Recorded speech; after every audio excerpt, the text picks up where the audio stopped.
Jornal do Diário. Oferecimento Unicred. Suas escolhas transformam. Unicred.capital. Olá, na edição de hoje do JD você vai ver: policiais penais decidem fazer paralisação em vigília por reivindicações. Santamariense de 17 anos é apreendido com mais de R$50 mil em supermaconha em Rosário do Sul.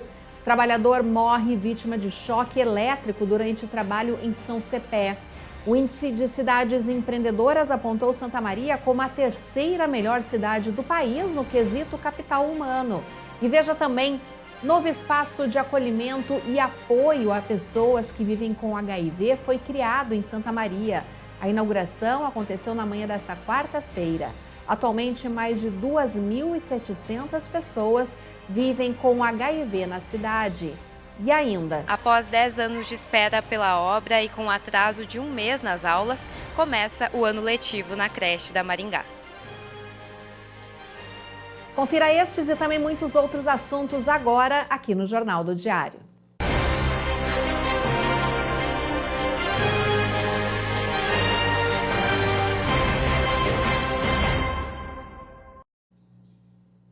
Nesta quarta-feira, começaram as aulas na creche da Maringá. A obra de construção da escola era aguardada há muito tempo pela comunidade e foi finalizada no início deste mês. Essa é a primeira creche do programa Pró Infância que foi concluída aqui em Santa Maria. Após uma espera de 10 anos pela conclusão da obra e atraso de 1 mês no início do ano letivo, começaram as aulas na Escola Municipal de Educação Infantil Circe Terezinha da Rocha, na Vila Maringá. No primeiro dia de aula, o sentimento era de entusiasmo e alívio para a comunidade escolar e os moradores do bairro Diácono João Luiz Pozobon. Tanto nós como a comunidade escolar estamos muito felizes, né? É uma grande satisfação até que, enfim, chegar esse dia de iniciarmos as atividades da escola. Está sendo muito tranquilo, nós organizamos grupos para a adaptação das crianças e aos poucos eles estão conhecendo os professores, desfrutando do espaço da escola, que foi preparado com muito amor e carinho. A creche da Maringá é uma das escolas do programa Pró Infância do governo federal. Em 2012 foram destinados R$15 milhões para a construção de 10 creches aqui em Santa Maria. Neste mês, essa unidade da Vila Maringá foi a primeira a ser concluída no município. A creche conta com 8 salas de aulas, 2 salas de vídeo, refeitório, cozinha e lavanderia. O atendimento é em turno integral. No total, são 120 alunos matriculados desde o berçário, de 6 meses, até as turmas do Maternal 2, de 3 anos de idade.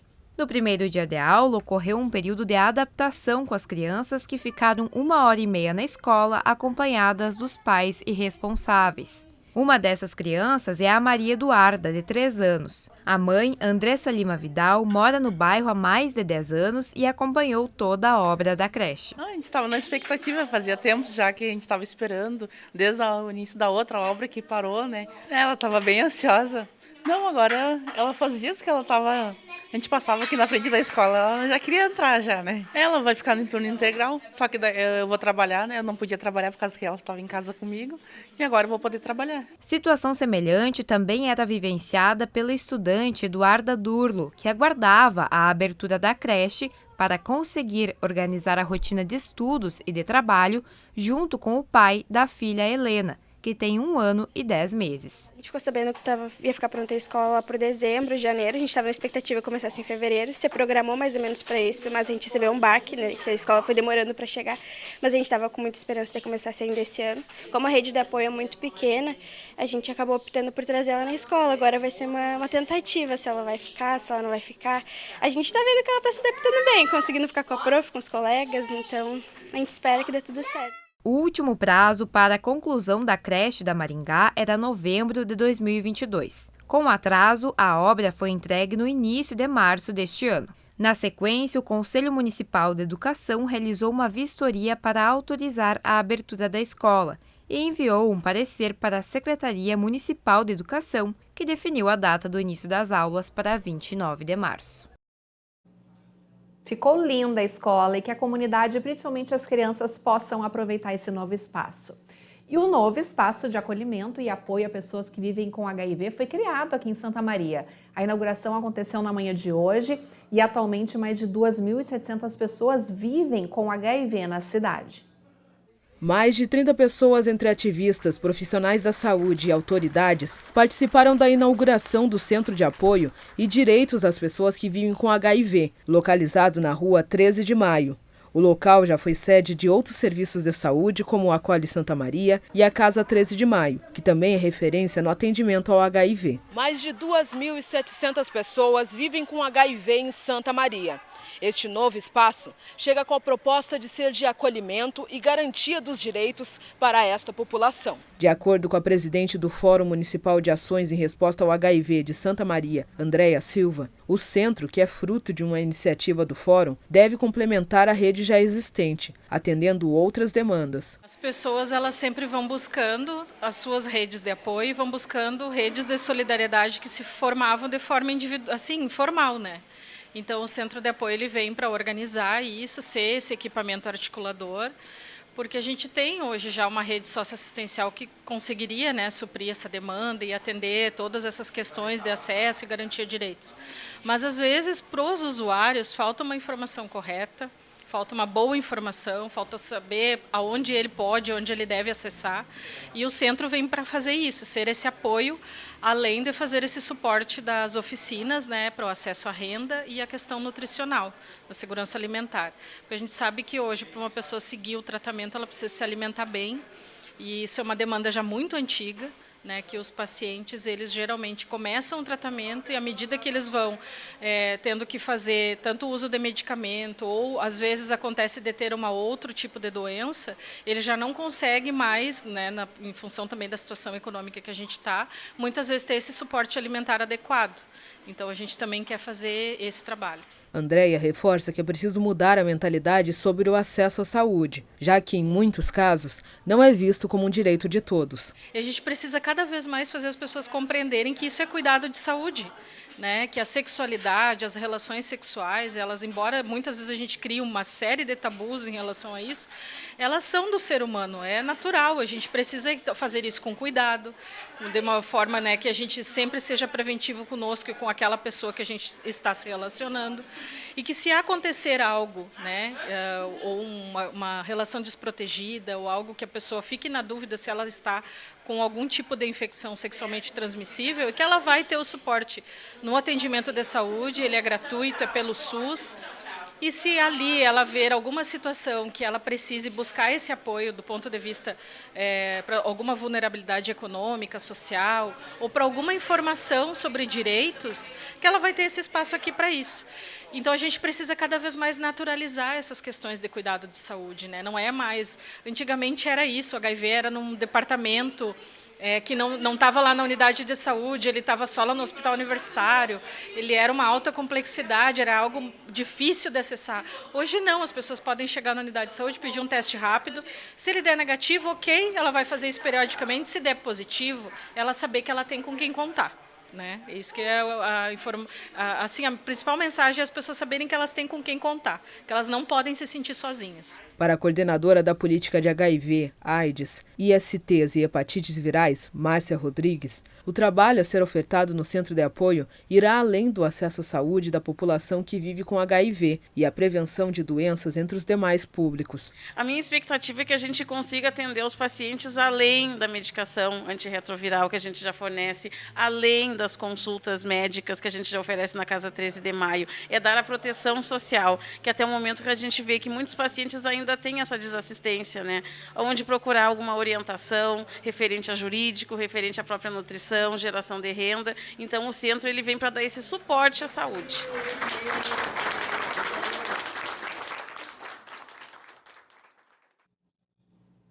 Agora as informações da área de segurança pública. Um homem de 58 anos morreu vítima de uma descarga elétrica na tarde desta quarta-feira em uma área rural de São Cepé. A vítima foi identificada como João Carlos Brum Costa e ele conduzia um trator e puxava um pulverizador agrícola quando o equipamento encostou na rede elétrica. Técnicos da RGE, empresa responsável pelo fornecimento de energia elétrica na região, foram acionados para desligar a rede, bem como o Corpo de Bombeiros, Polícia Civil, Brigada Militar e o Instituto Geral de Perícias que atenderam à ocorrência. E vai ser realizado paralisações nas 153 casas prisionais do estado em dias e horários a serem definidos. A categoria está cobrando do governo do estado o chamamento de aprovados em concurso público e o aumento de vagas nas classes. Eles também solicitam a reposição das perdas inflacionárias, equiparação salarial com a Polícia Civil e regulamentação da Polícia Penal. O presidente do Sindicato dos Servidores Penitenciários do Rio Grande do Sul, Saulo Felipe Basso, falou à Rádio CDN hoje à tarde. Em Santa Maria, na verdade, nós temos 3 espaços, tá? Nós temos a PES, temos o regional e temos o semiaberto. Mesmo ficando no mesmo pátio do regional, é um outro espaço. E na segunda região nós temos Santiago, nós temos Agudo, nós temos São Francisco de Assis, nós temos Jaguari, nós temos São Vicente do Sul. Então nós temos diversas casas prisionais em maior ou em menor número e em maior ou em menor quantitativo de presos, tá? E de servidores lotados, por óbvio, né? O número de servidores lotados tem uma relação direta com o número de presos. Bom, então nós temos várias casas prisionais, mesmo que Santa Maria seja a referência. Nós estamos construindo, como eu te mencionei, inclusive por isso que nós não desencadeamos a partir de hoje esses movimentos, esses atos do interior, porque nós estamos construindo junto com as regiões, com as direções regionais e com os nossos delegados sindicais. Em grande parte das cadeias do estado, dessas 153, nós temos delegados sindicais. Então estamos construindo de maneira coletiva, direção do sindicato, diretor local da região e os delegados sindicais das casas, quais são os melhores encaminhamentos para cada localidade, porque em cada localidade existe sim especificidades que nós precisamos respeitar. Este número que estão sendo chamados neste momento, em torno de 400 novos servidores, ele é um número que não dá conta de forma alguma da nossa realidade. Existe um movimento natural de colegas que saem do sistema, porque colegas que se aposentam, colegas que infelizmente morrem, né, em trabalho ou morrem em outras circunstâncias, mas que estão nativos. Então temos colegas que se aposentam, colegas que morrem, colegas que saem em licença saúde, colegas que saem em licença para tratar de questões particulares, que é um tipo de receita de licença. Nós temos colegas que estão de férias, têm licença prêmio. Então essas 400 nomeações, né, elas não dão conta de questões básicas. Nós temos hoje um déficit de 5.000 colegas no sistema prisional. Então essas 400 nomeações, elas realmente não afetam praticamente em nada a nossa realidade. Se eu te mencionei que nós temos 150 cadeias no estado e nós trabalhamos em regime de plantão, né? Se nós fôssemos dividir esses colegas pelo número de cadeias, daria algo em torno de 2 colegas, 2, alguma coisa, se é que a gente pode dividir uma vida humana, né? Mas só para fazer um cálculo aproximado, 2, alguma coisa servidores novos em cada cadeia. E aí, como a gente trabalha em regime de plantão, grande parte dos APs, pelo menos 24/72, tu percebes que não vai ter um colega a mais num dia de plantão. Então esse quantitativo, ele realmente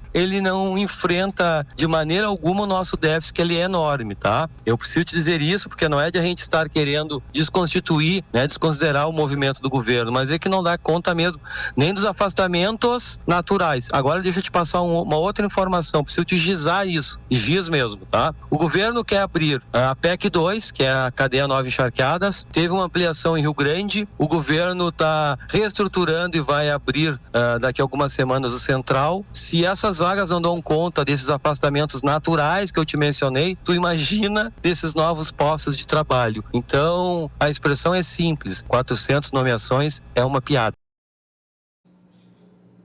E ainda sobre este assunto, a estratégia de reposição programada do efetivo de segurança pública foi apresentada pelo governador Eduardo Leite esta semana. Serão chamados 1.331 novos servidores, com a previsão de um esforço financeiro de R$ 434 milhões de reais entre agosto deste ano e dezembro de 2026. Que nós estamos programando, então, neste momento, os novos chamamentos. Ainda em abril, nós faremos o chamamento de 100 soldados para o Corpo de Bombeiros Militar.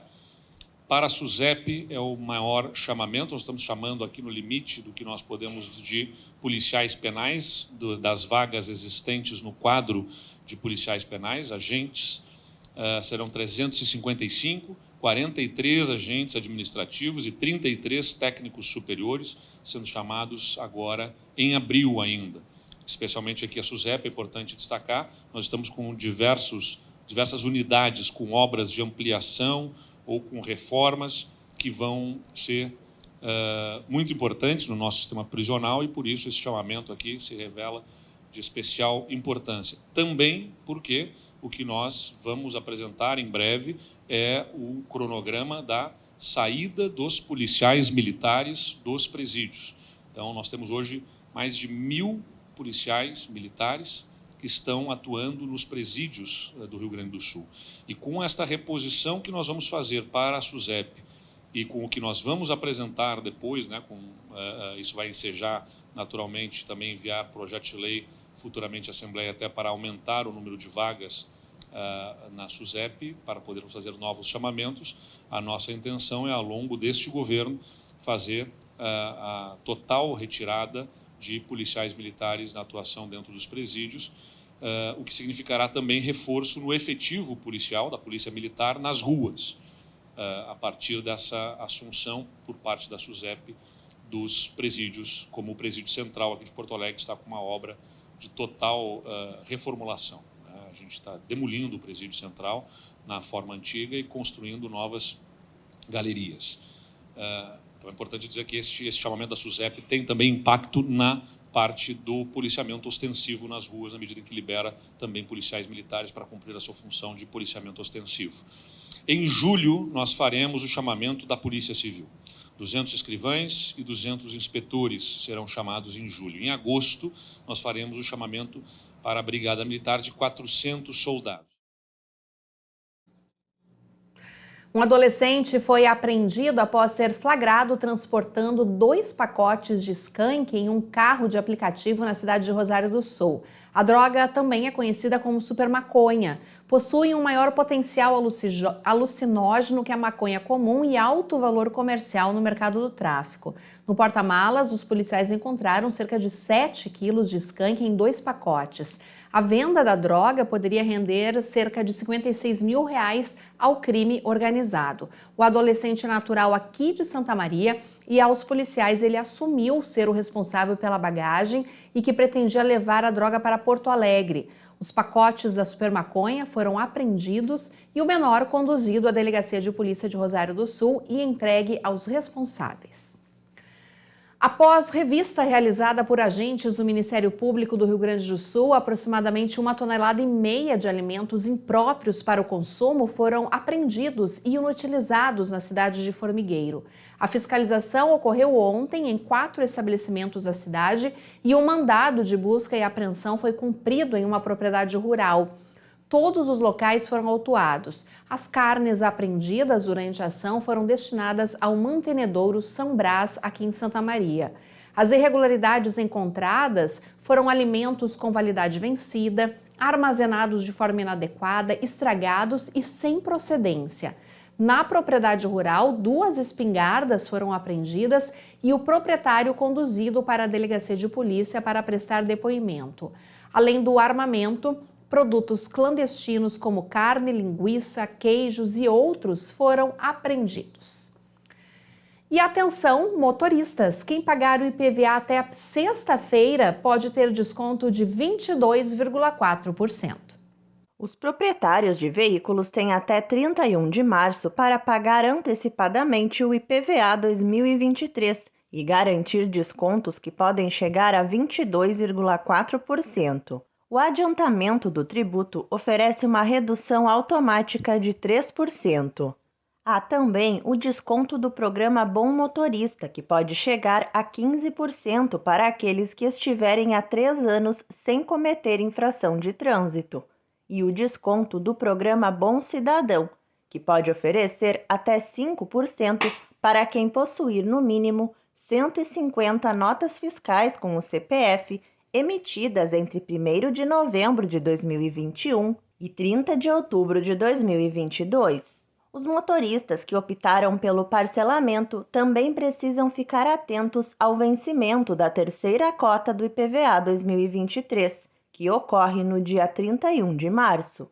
A quitação da parcela dentro do prazo garante desconto de 3%.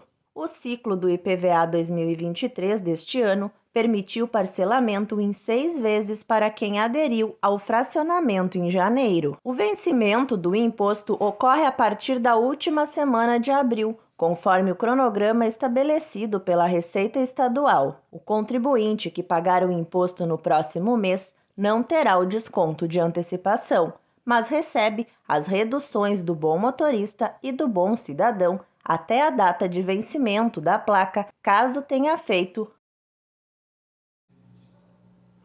Os motoristas que pegam o RSC 287 estão enfrentando interrupção temporária do trânsito na saída de Santa Maria logo após a base aérea. A concessionária está construindo a primeira terceira faixa com 900 metros de extensão no sentido Santa Maria-Porto Alegre. Por isso, o trânsito está em meia pista e com um sistema de pare e siga, o que gera congestionamentos. A previsão da Rota de Santa Maria é que essa e a outra terceira faixa, logo adiante, fiquem prontas até junho. Ao todo, o contrato prevê que serão feitas 8 terceiras faixas entre Santa Maria e Paraíso do Sul até 2026, para facilitar ultrapassagens e garantir mais segurança ao trânsito. E a seguir, os recentes casos de atentados em escolas acendem um alerta para o debate sobre a saúde mental. E eu vou conversar ao vivo com uma psicóloga sobre este assunto. O JD faz agora o intervalo e nós vamos acompanhar como que está esse final de tarde em Santa Maria, imagens ao vivo do Morro das Antenas. Agora são 6 horas e 27 minutos, 27 graus aqui em Santa Maria. Hoje foi um dia de verão em pleno outono, as temperaturas ultrapassaram os 30 graus e ainda nesta edição nós falamos mais sobre a previsão do tempo. Vamos para o intervalo e voltamos em instantes.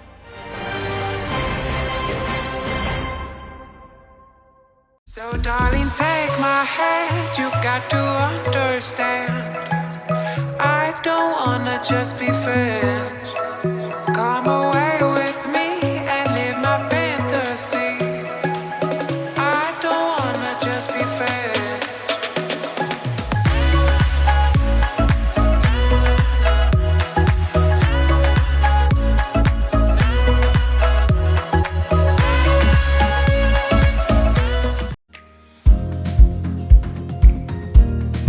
Vem para a Ubra e comece a planejar o seu futuro hoje. As inscrições para o vestibular da Ubra estão abertas. A Ubra oferece cursos presenciais, híbridos e EAD. Estude do seu jeito, escolha o formato de ingresso e desconto que mais combina com você. Mais qualidade de ensino, mais flexibilidade. Chegou a hora de colocar mais Ubra na sua vida.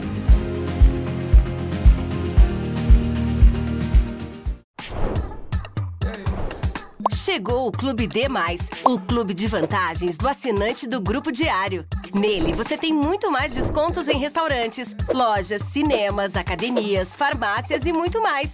Vem ser mais. Assine agora pelo WhatsApp 55 32 13 7272 ou pelo site do Diário.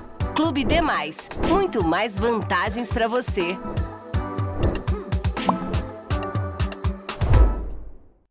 Está de portas abertas em Santa Maria, a Excelência, clínica especializada na prática de quiropraxia. É ela que é responsável pelo tratamento da coluna e demais articulações sem a utilização de medicamentos. O tratamento quiroprático atua tratando a origem do problema. Pode ser aplicada a hérnia de disco, dores na coluna, dores musculares e dores em articulações. A Excelência está localizada na Central de Clínicas, Rua Pinheiro Machado, 2350. Agende sua avaliação.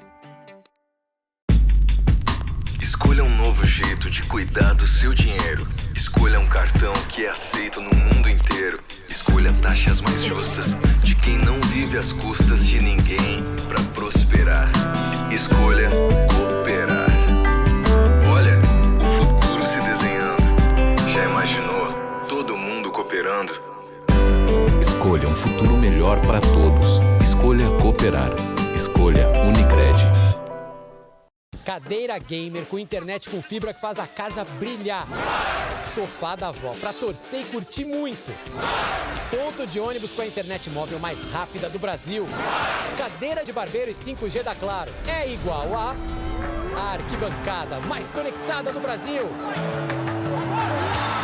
Vem ser multi na Claro. Tá na Claro, tá na Copa.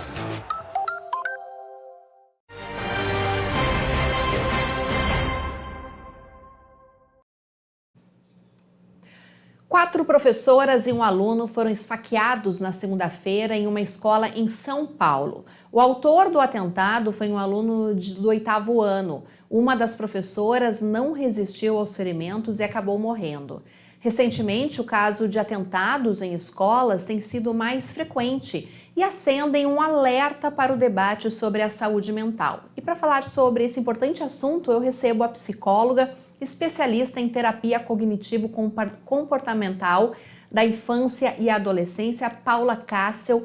Paula, seja muito bem-vinda nessa semana que é importante a gente estar falando sobre esse assunto. E eu já começo com uma pergunta, querendo saber os fatores ou acontecimentos que podem desencadear um comportamento agressivo no adolescente e como que a família ou a escola podem identificar que há algo errado com esse jovem. Boa noite para você. Boa noite, muito obrigada pelo convite. Antes de mais nada, né, eu gostaria de dizer o quanto eu lamento, entendo que todos nós lamentamos pelo que ocorreu, né, e pelo que frequentemente a gente tem presenciado em termos de comportamentos violentos na escola, não só referente a essa situação, mas os demais comportamentos violentos, né? Eu entendo que, como tu disseste, né, esse momento ele propicia que a gente fique mais atento, a gente amplie as discussões sobre comportamentos violentos que geram consequências tão duras, né, e tão sofridas como o que aconteceu, né, nessa semana aqui, né? É algo, enfim, muito comum, infelizmente, né, em outros lugares, como nos Estados Unidos, e a gente está tendo cada vez mais acontecendo, né, no nosso país. O que eu entendo, né, e isso partindo de um pensamento pautado no que pesquisadores, né, vêm colocando sobre o assunto, de que a gente circunscrever este ato violento apenas à situação é um problema, né? A gente precisa ampliar e tomar esse momento como importante as discussões de o que leva, né? Ou o que propicia que alguém, então, chegue a esse comportamento violento, né? Então, a gente para e compreende que nós vivemos e somos, né, uma sociedade violenta. Nós estamos pautados na violência. Então, as crianças e adolescentes, eles não vêm, né, da parede, eles não se constituem sozinhos. É necessário toda uma aldeia, toda uma comunidade, né, toda uma sociedade para educar e criar, né, essa criança e esse adolescente. Uhum. Dito isso, né, a gente precisa entender que o ponto de discussão, ele não pode ser unicamente da situação. Ele tem que se ampliar para as motivações que envolvem a nossa sociedade, né? Então,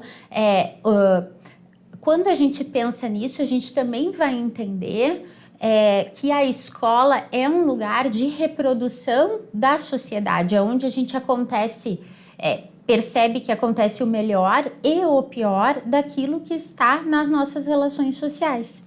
Então, é um lugar do qual a gente reproduz o nosso sistema violento, que vai ser, né, extremamente pautado em diferenças socioeconômicas, em questões raciais, em questões onde as dificuldades associadas às manifestações de gênero acontecem, onde as sensações, né, das pessoas pode envolver ansiedade, desconexão, rejeição, a sensação, né, de falta de perspectiva de vida, propiciada, então, por essa ideia tão segmentada que a gente cria no nosso próprio aspecto social, que acaba desembocando, né, na escola. Pois é, a gente viu agora, e as imagens realmente são fortes, né, desde o início da semana, infelizmente, a gente vem acompanhando esse caso, e se eu não me engano, na terça-feira aconteceu um outro caso também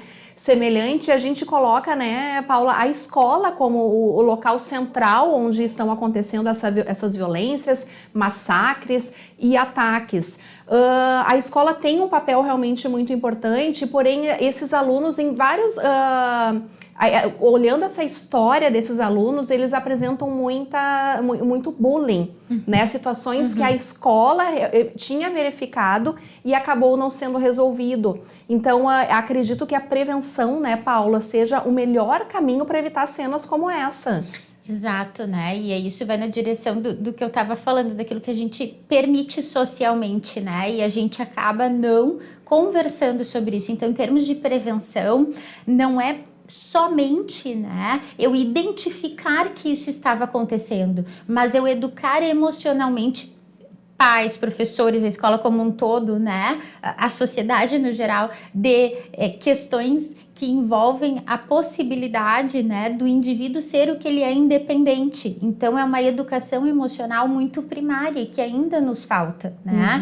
E dentro da psicologia, a psicologia escolar está cada vez mais conectada nesse sentido, de que a gente possa prevenir, mas não unicamente com essa intenção de que isso não aconteça. Obviamente que o nosso objetivo é que isso não aconteça, mas para além disso, é como que eu embaso a minha produção de formação dessas pessoas, que não é somente formal de conhecimento, ela é socioemocional, e isso automaticamente vai gerando comportamentos menos violentos, né?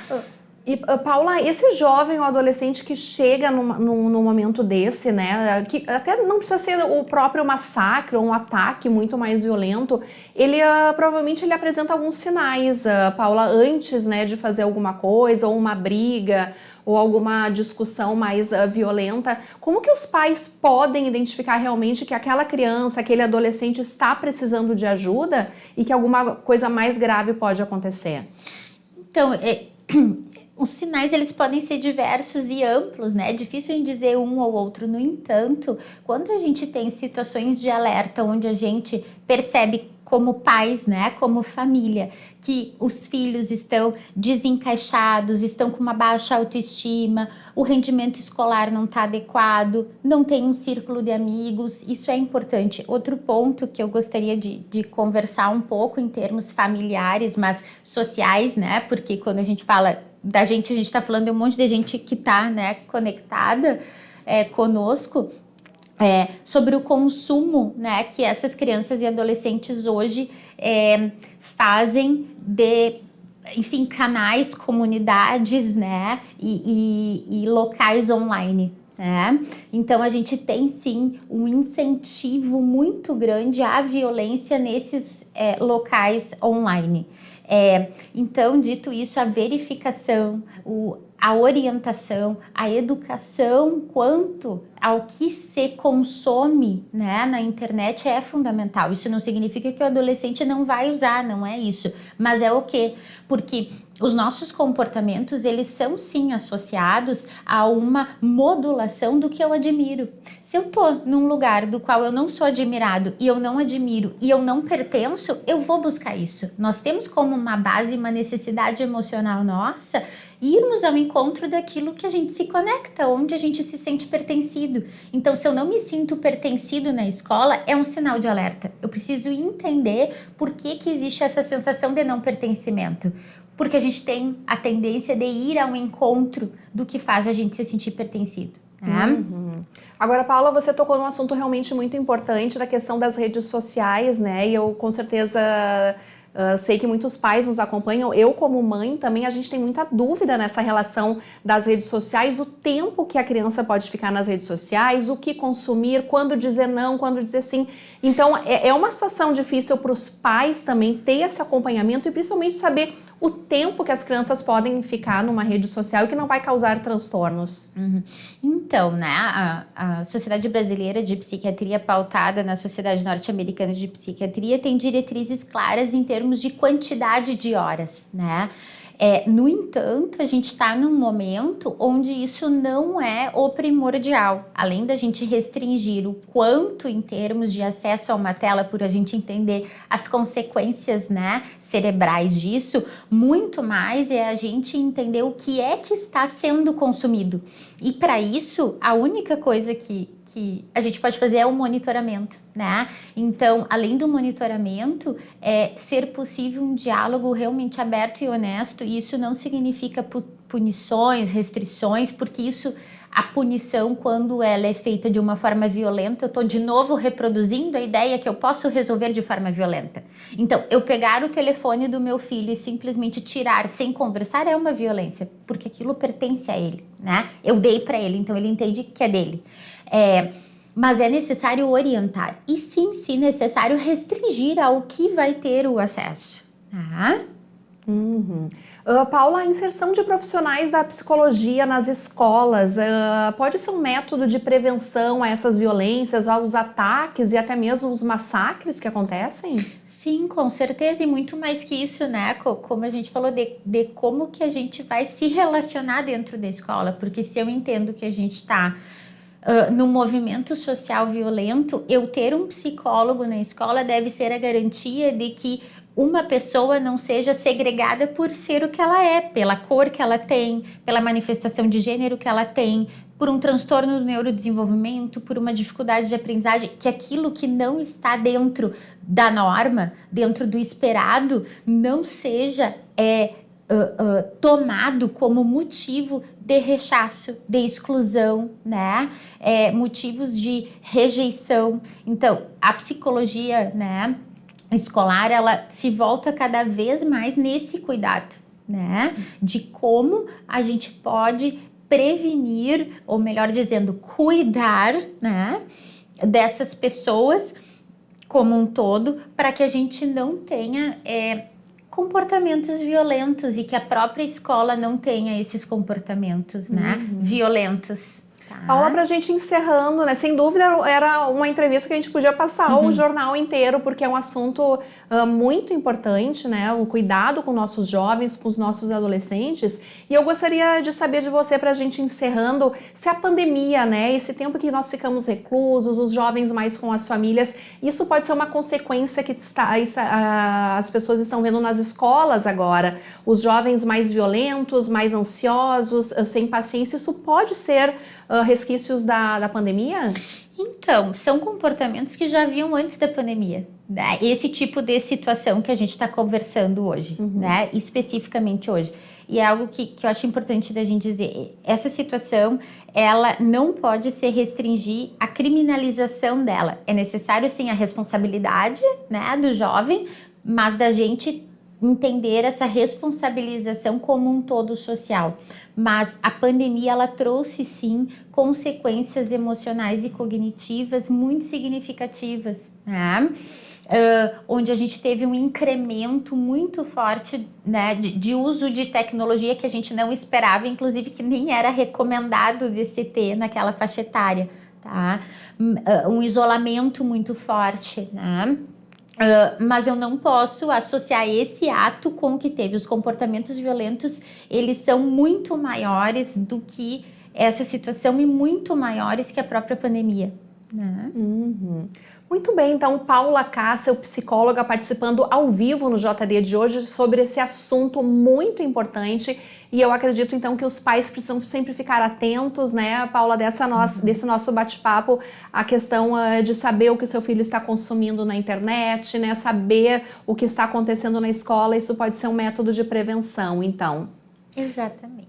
Paula, muito obrigada então pela sua participação. Obrigada. E nós seguimos aqui no JD, porque no próximo bloco, o Índice de Cidades Empreendedoras, publicado pela Escola Nacional de Administração Pública, apontou Santa Maria como a terceira melhor cidade do país no quesito capital humano. Nós vamos agora para o intervalo, vamos acompanhar como que está a movimentação no trânsito. Estamos vendo imagens ao vivo da Avenida Nossa Senhora das Dores com a General Neto. A gente pode ver que os veículos já estão com os faróis acesos e há previsão de chuva ainda hoje, de acordo com a Baroclima Meteorologia, uma chuva forte pode cair nas próximas horas. A gente vê que já escureceu um pouquinho mais. São 6 horas e 45 minutos. Nós vamos para o intervalo e já voltamos.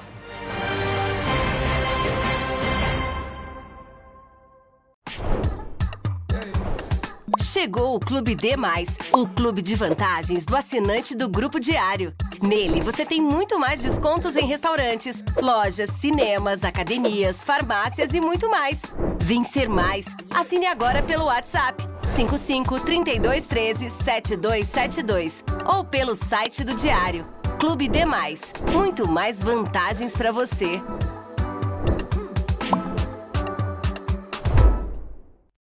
Está de portas abertas em Santa Maria, a Excelência, clínica especializada na prática de quiropraxia. É ela que é responsável pelo tratamento da coluna e demais articulações sem a utilização de medicamentos. O tratamento quiroprático atua tratando a origem do problema. Pode ser aplicada a hérnia de disco, dores na coluna, dores musculares e dores em articulações. A Excelência está localizada na Central de Clínicas, Rua Pinheiro Machado, 2350. Agende sua avaliação.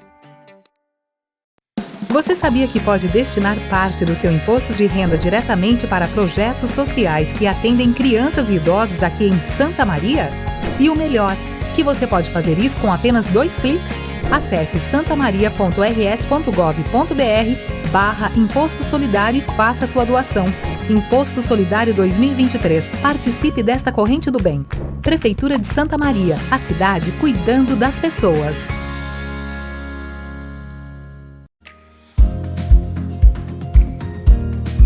Vem para a Ubra e comece a planejar o seu futuro hoje. As inscrições para o vestibular da Ubra estão abertas. A Ubra oferece cursos presenciais, híbridos e EAD. Estude do seu jeito, escolha o formato de ingresso e desconto que mais combina com você. Mais qualidade de ensino, mais flexibilidade. Chegou a hora de colocar mais Ubra na sua vida. Cadeira gamer com internet com fibra que faz a casa brilhar. Sofá da avó pra torcer e curtir muito. Ponto de ônibus com a internet móvel mais rápida do Brasil. Cadeira de barbeiro e 5G da Claro é igual a arquibancada mais conectada do Brasil. Vem ser multi na Claro. Tá na Claro, tá na Copa. Escolha um novo jeito de cuidar do seu dinheiro. Escolha um cartão que é aceito no mundo inteiro. Escolha taxas mais justas de quem não vive às custas de ninguém para prosperar. Escolha cooperar. Olha, o futuro se desenhando. Já imaginou todo mundo cooperando? Escolha um futuro melhor para todos. Escolha cooperar. Escolha Unicred.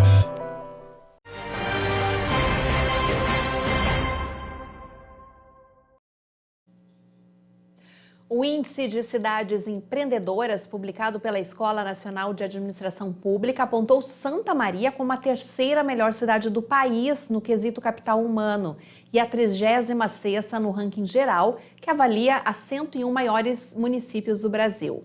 Em destaque na categoria capital humano, o município ficou atrás apenas de Florianópolis e Vitória.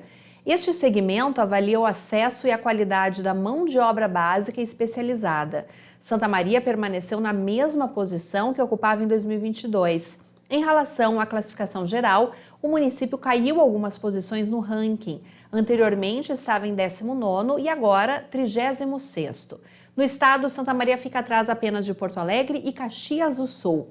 Outra categoria em que a cidade teve destaque foi a de inovação, ocupando a 13ª posição. E aconteceu ontem em São Pedro do Sul o primeiro Fórum de Empresários e Parceiros do Geoparque Raízes de Pedra. O repórter Gilberto Ferreira acompanhou o evento e tem as informações. Com foco no Geoparque Raízes de Pedra, prefeitos e empresários de 6 municípios da região central estiveram reunidos em São Pedro do Sul. O evento serviu para demonstrar à classe empresarial o que já está sendo trabalhado, mas também a importância de um geoparque para o crescimento e fortalecimento regional. Estamos indo numa velocidade muito grande e isso é muito bom, A comunidade, as comunidades dos municípios estão participando e estamos muito contentes com isso. E nós só vamos conseguir ter sucesso se essa parceria com os empresários, com a comunidade, estiver unidas a nós. É um conjunto que soma, né? Vem a se somar para que lá no futuro e um futuro próximo, os objetivos, o nosso planejamento seja feito com sucesso. Segundo definição da Unesco, um geoparque é um território de limites bem definidos com uma área suficientemente grande para servir de apoio ao desenvolvimento socioeconômico local. Deve abranger um determinado número de sítios geológicos de relevo ou mosaico de entidades geológicas de especial importância científica, raridade e beleza, que seja representativa de uma região e de sua história geológica, eventos e processos. Poderá possuir não só significado geológico, mas também ao nível da ecologia, arqueologia, história e cultura. Tendo como pilares a educação e sustentabilidade, o turismo e a geoconservação, o Geoparque Raízes de Pedra é composto pelos municípios de São Pedro do Sul, Mata, São Vicente do Sul, Jaguari, Nova Esperança do Sul e São Francisco de Assis. Em outubro do ano passado, São Pedro do Sul e Jaguari foram os primeiros municípios a receberem visitas técnicas da equipe do Geoparque. O trabalho está iniciando, mas com a parceria dos 6 municípios, do Instituto Federal, da Universidade Federal, da Universidade do Pampa, dos apoiadores e da comunidade, isso não é impossível. Então, eu acredito que os outros municípios levaram 15 anos para fazer a criação de um geoparque. Nós temos o objetivo de, em 5 anos, ter o nosso geoparque reconhecido. O selo de Geoparque da Unesco dá uma oportunidade de alavancar uma determinada região, fomentando o turismo e dando visibilidade ao empresariado local. Por isso, a importância de estar atento e participativo, pois existem várias formas da classe empresarial lucrar, mas também gerar empregos. Já foram explicados todos os benefícios que este geoparque vai trazer para todo o território, como agora eles estão se direcionando, e eu, como presidente que estou no momento, já comecei a incentivar, tanto que fiz o convite pelas redes sociais para os empreendedores estarem aqui, a parte de hotéis, comidas, a recepção na cidade.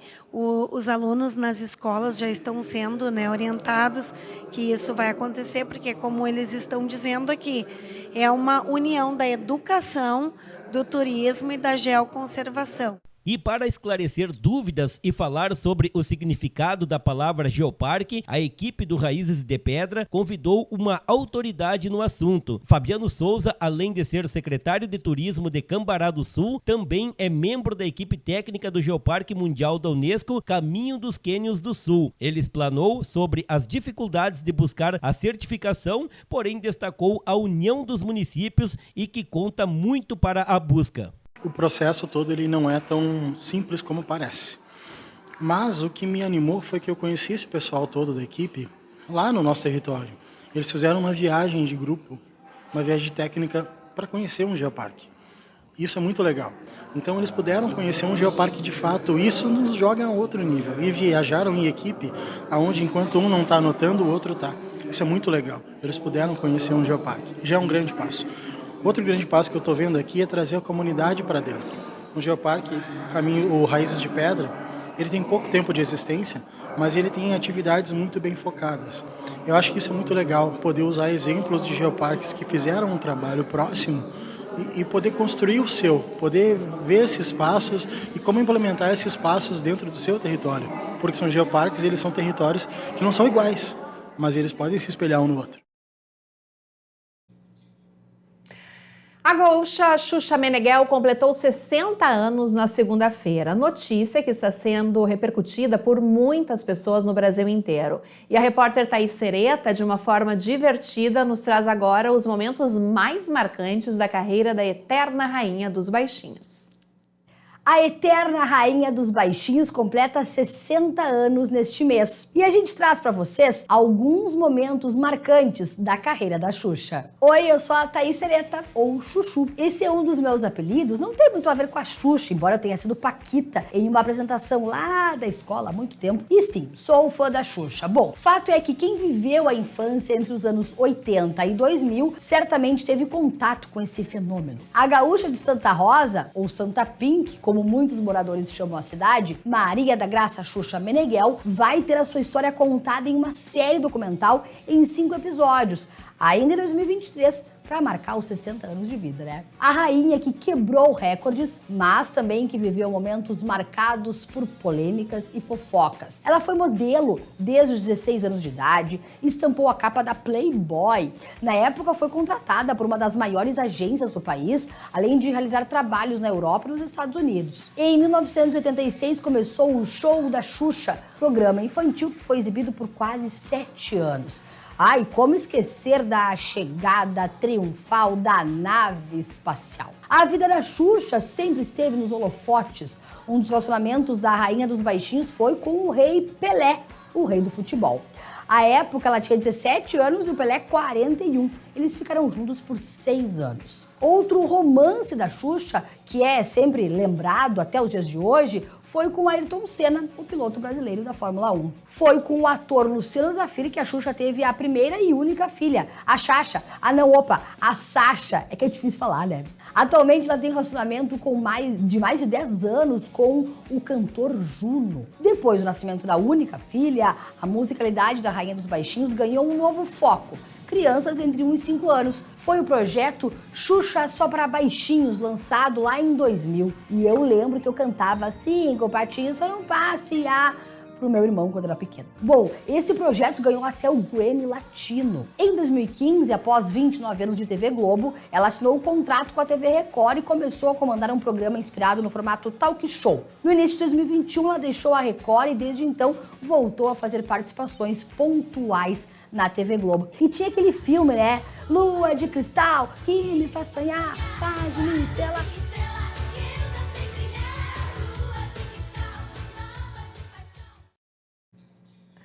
Muito bom, Thaís Sereta, trazendo esse resumo da carreira da rainha dos baixinhos, Xuxa Meneghel, que fez 60 anos de idade. Vamos agora de previsão do tempo. A quarta-feira foi um dia de muito calor, abafamento aqui em Santa Maria e também na região central. Mesmo no outono, as temperaturas subiram. Foram a 36 graus a máxima registrada aqui em Santa Maria. Em Rosário do Sul, 35,7, São Vicente do Sul, 34,9. Então, as máximas ficaram assim, entre 30 e 36 graus. De acordo com a Baroclima Meteorologia, há um alerta para o risco de temporais isolados entre essa noite e até sexta-feira na região de Santa Maria por causa de um sistema de baixa pressão que vai dar origem a uma frente fria. Então, quem gosta do friozinho, as temperaturas vão cair bastante. Vamos ver os detalhes nas telas? Nesta quinta-feira, mínima de 20, máxima de 29 graus. Na sexta-feira, temperaturas variando entre 21 e 30. No sábado, máxima de 25 e no domingo, mínima de 11 e máxima de 25 graus. E o Jornal do Diário de hoje vai ficando por aqui. A seguir tem a segunda edição do programa Sala de Debate. Você pode rever a edição do JD desta quarta-feira a partir das 9 horas da noite aqui mesmo na TV Diário. Uma ótima noite para você e a gente se encontra amanhã. Até lá!